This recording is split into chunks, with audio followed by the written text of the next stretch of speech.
Torrential rains pounded several parts of the country in March to May 2024. Garissa and Tana River counties were among the most affected. Watu walifurushwa na maji kutoka kwa makao yao ya kawaida, ikabidi wahamie kwa temporary shelters. Kwa mji wa Garissa kulikuwa na IDP camps zaidi ya 5. Since most areas were inundated with water, there was a potential health risk. There was a lot of contaminated water post the floods, and we had some, pockets of cholera cases. We were able to swing into action and make sure that we increase community sensitization on how they should have their water treated, hand washing, aspect of it, and in general, hygiene and sanitation. Community health promoters, CHPs, have been out making follow-ups on affected individuals and families. One of these CHPs is Zahara Abdallah. She cares for more than 100 households in Dairy area in Garissa. Nimekutembelea hapa nyumbani kuchukua maoni yako kuhusu mafuriko. Penye umepelekana mafuriko tangu yaanze mpaka kufikia leo. She uses pre-designed probing questions. Nachukua maoni yao kuhusu mazingira, mambo na usafi na afya pia, hospitali, masomo, mambo ya njaa hivi. Kama kuna msaada wote wa chakula wao wanapata, ama kama kuna pesa zenye za msaada wamewahi kuandikishwa kusaidiwa, na kama kuna dhuluma yoyote ile ambao kuna mwenye akona dhuluma yoyote yenye amedhulumiwa, na pia kama kuna mwenye akona shida kidogo ya akili. Baada hapo napeleka kwa wakubwa wangu, ndio sasa hao wanapeleka wanasanya mahali moja, wanaweza kufikisha mahali natakikana. The work performed by CHPs, formerly community health volunteers, is noticeable. Wanafanya mikutano wakieleza watu kuhusu usafi, kuhusu watu kujamii mahali pamoja, madhara ya ugonjwa. Notable disease preventive results have been experienced. This was the first time ever we mitigated cholera cases to less than 2 cases. This structure is a stark reminder to Bahati Gakuya of how devastating the floods were. She's now picking the pieces of her life, having come to terms with the shock she suffered. She values hygiene. Mimi ndo mwenye nasimamia hicho yenye kwa hapa. Kuna wenzangu wenye tuko majirani, kila choo imeandikwa 10. Sasa mimi ndo mwenye nakaa na kifuli na kifungua, na leo duty yangu ikifika ni mimi naosha. Kesho pia namkumbusha mwenzangu anaosha yeye mpaka ifike mwisho.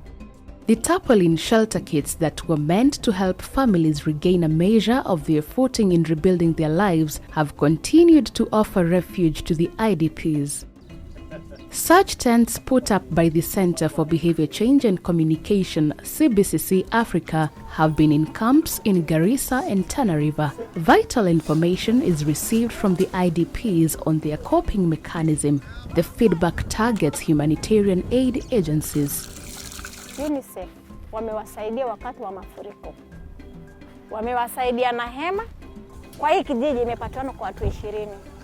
Na ikasemekana wamama wale wa Kongo, wenye hawajiwezi, wakapewa hema, wakapewa neti, wakapewa dawa maji na blanketi. Community dialogue meetings are regularly held. Issues on gender-based violence feature prominently in case gender-based violence becomes known. Kama ni kesi ya rape, unaenda hospitali, mtu anaanza kutibiwa huko hospitali, baadaye ndio tunaenda kwa polisi, wanachukua P3, wanajaza, wakimaliza alafu kesi sasa inafanya nini? Inaanza kuendelea. Kuna wanaume pia wanachapwa. So wanaletwa pia kwa hospitali, tunaongelesha. Tunawaambia mahali ya kuripot. Tunawaambia uzuri ya kuishi kwa usalama bila vita. The gender-based violence unleashed upon men in these camps sometimes arise due to reasons beyond the men's control. Wengi wao tukiwauliza nini ndio inasababisha, wanasema labda akikuja nyumbani siku mzima, labda alikuwa ameenda biashara akakosa kibarua. Sasa akikuja nyumbani, bibi anamwambia leta pesa. Anamwambia sijafanya kitu leo, hujafanya aje kitu, umeenda kwa wanawake wengine ukamaliza pesa ndio unanikujia mimi. Sasa hapo ndio inaanza vita. Mohammed Amar is another CHP. He cares for over 150 households in Danisa camp close to Garsen in Tana River County. So far nimetembelea household 70 na bado niko na kazi nyingine kutembelea kila household. Huwa katika kazi nimepewa hii CBCC huwa pade natembelea household 5. Through the partnership that we established with UNICEF, we saw that it's important among the selected counties to pilot an accountability to affected population mechanism at the community level, and that's why we established different interventions that we put in place. For instance, just making sure that we work with community health promoters to go around the villages, as well as targeting the people who are affected to share information and collect feedback. The community health promotion strategy is counteracting some of the after effects of flooding.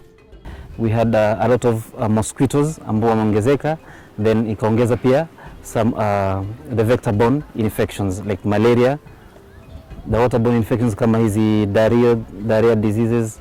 We had cholera cases. Most of the areas in the sub-county sanitary facilities zilienda na maji. Tulienda chini. The sanitation coverage went down. It's also reported that there were cases of upper respiratory tract infections. Concerted efforts of humanitarian aid agencies and CHPs have been underway for several months. It's hoped that the populations that were dislodged from their homes will receive a measure of relief from the distressful flooding they experienced.